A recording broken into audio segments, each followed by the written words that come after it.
When I remember that night, it was just extremely cold. And to look down at this gentleman's feet and see that he had no socks, and when he told me he never had a pair of shoes, it was just, my heart went out to him. I ran ahead of him and I went to Skechers and I asked him, listen, I don't care what it costs, this gentleman needs a pair of shoes.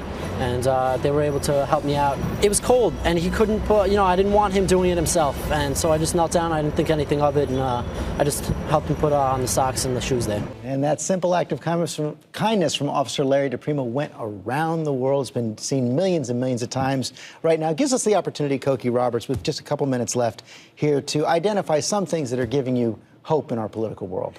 In the political world, I'm just back from Vietnam, where I was doing some work with Save the Children, and eventually we get it right. It takes a long time sometimes, but we've gotten it right there. We're doing wonderful development work there, we the American people, putting shoes on all kinds of people, and especially on little children who have never had them before. And Senor.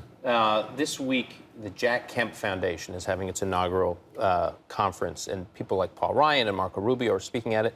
If you look at their speeches, it's all about the war on poverty. It's all about strengthening civil society. You look at these ideas, I shared a couple of them with a Democratic friend of mine. I didn't tell him who the author of the ideas were, and he says, this is something we could do. So I actually think, strangely, there's a war on poverty campaign that Democrats and Republicans could find common ground on. Some good news. What gives me hope is we had an election. It was hard fought, and there was ideology. And in the end, the American people basically, to me, made a statement that they believe in government. They believe government can still help solve problems. And they believe it's government's job to focus particularly on those who are most in need.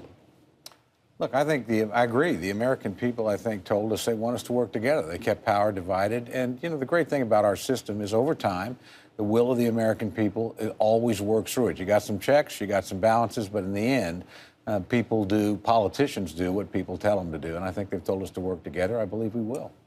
I think you got a public employee going above and beyond the call of duty to help a homeless person. Just goes to make me think that, our government workers are pretty good people. No question about that. One of the things I was encouraged by looking back at the election, we actually saw that young people stayed engaged this time around. Their share of the electorate actually went up over 2008, and that is a hopeful sign if we have continued participation going forward into the future. And those were all fantastic contributions. Thank you all very much. Great roundtable. Dan's going to stick around and answer questions all of you at home have tweeted us about the Romney campaign. That's this week's Web Extra.